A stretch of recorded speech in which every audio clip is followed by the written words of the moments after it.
आज देखेंगे प्रतिशत का पार्ट 3। ठीक है, पार्ट 3 में ये देखेंगे जैसे कि किसी भी 2400 का 24% कितना होगा। 2400 का 24% कितना होगा। ठीक है, तो 2400 का 24%, 2400 गुणा 24/100। ठीक, ये दोनों जीरो से ये दोनों जीरो गया, 24 गुणा 24 करोगे। ठीक है, तो 4 चौक 16 हासिल में 1, 4 दूनी 8, 1 9, 2 चौक 8, 2 दूनी 4, 6 9 8 17 हासिल 1, कितना 576। ठीक, अगर इसी को डायरेक्टली निकालना चाहोगे तो कैसे निकालेंगे, जैसे कि हाथ पर लिख लो। ठीक है, 2400 का 10% पहले निकालो।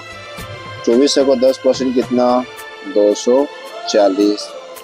ठीक है, फिर 2400 का 10% 240। ठीक, फिर कितना बच गया 4%। ठीक, तो 2400 का 4% कितना होगा, ऐसी कॉमनली सोचो। ठीक है, कितना हो जाएगा 96। कितना हो जाएगा 96। ठीक है, तो कितना हो गया सेम टू सेम 576 जोड़ोगे तो। ठीक है, आगे चलते हैं इसी प्रकार से। वह क्वेश्चन है, एक व्यक्ति अपने आय से 75% खर्च करता है। यदि वह 6000 रुपया बचत करता है तो बतलाए उनकी आय कितनी है।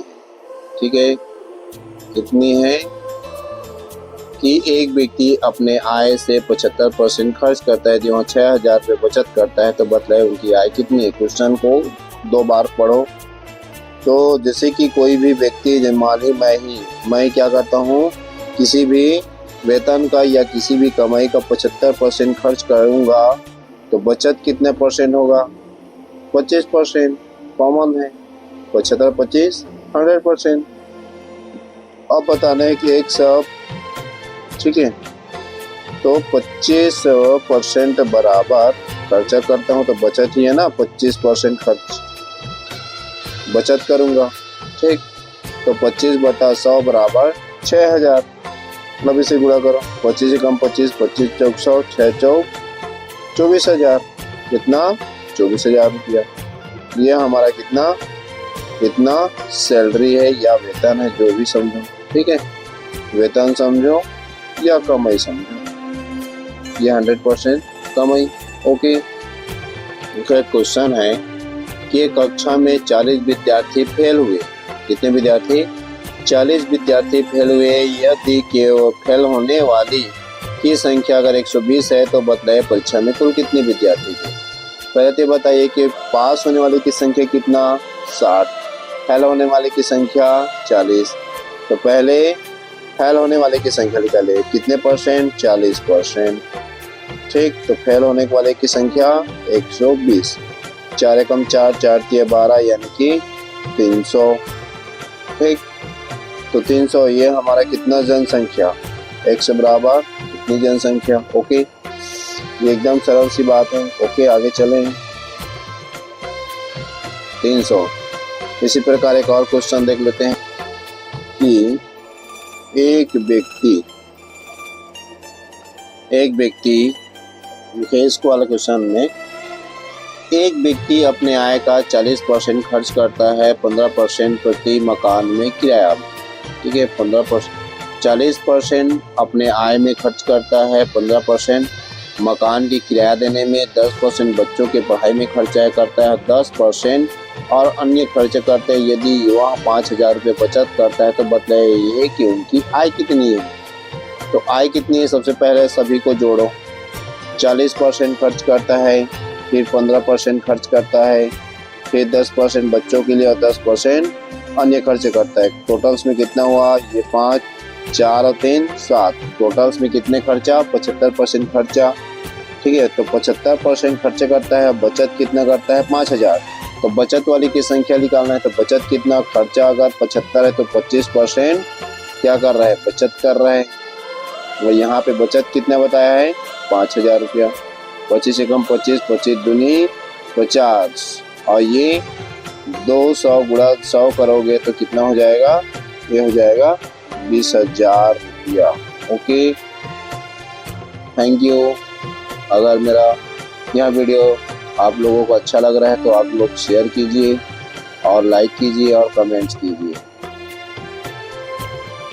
इसी में नेक्स्ट टाइप पढ़ेंगे। नेक्स्ट टाइप में है कि एक व्यक्ति, वीडियो लंबा ना हो इसलिए पहले से क्वेश्चन लिख लेते हैं। देखिए क्वेश्चन देखिए अच्छे से, कि एक व्यक्ति अपने आय का 40% खर्च करता है, शेष 50% मकान, शेष बोल रहे हैं ना इस बार, कि एक व्यक्ति अपने आय का 40% खर्च करता है और शेष 50% मकान की किराए में खर्च करता है, शेष 60% अन्य खर्च करता है। यदि वह 48 रुपये का बचत करता है तो बताइए कि आय कितनी है, कितनी आय है ये बताना है। तो पहले तो अपनी आय का कितना, 100 में 40, पहला 40% बटा 100, फिर उसके बाद गुणा, फिर बोल रहा है कि शेष का मतलब 50%, शेष का 50%, फिर 60% अन्य खर्च करता है तो 100 माइनस 60 बटा 100, ठीक। फिर 60% खर्च करता है, बचत कितने करता है, बचत करता है 4800 रुपया, ठीक, 4800 रुपया खर्च करता है। तो यह बच गया 60 बटा 100 गुणा 50 बटा 100 गुणा 60 में 100 में 60 गया तो 40 बटा 100 बराबर 4800 रुपया, ठीक है। अब इसको काटो, ठीक है, 1 2 कितना जीरो, 1 और 2, 1 0 इधर, ठीक है। 6 5 6 30, 3 से काट के देखो 6 5 6 30 हुआ, 30 में 3 चौक 12, ठीक है। 6 5 6 30, 3 चौक 12 यानी कि 120, अब 12 चौक 48, ठीक है, कितना हुआ 40, ठीक, कितना हुआ 40, और ये 40 और ये कितना हुआ, 1000 में 40 का गुणा करोगे 1000 में तो कितना हो जाएगा, 40,000 रुपया। ओके, समझ में आया कि आप क्वेश्चन को पहली बार अच्छी तरह से समझो। एक व्यक्ति अपनी आय का 40% खर्च करता है, शेष का 50% मकान किराए में खर्च करता है और शेष 60% अन्य खर्च करता है। यदि वह 48 रुपये बचत करता है तो बताइए कि आय कितनी है। तो इस वाले विधि से आप बनाइएगा, ठीक है। आज के लिए धन्यवाद।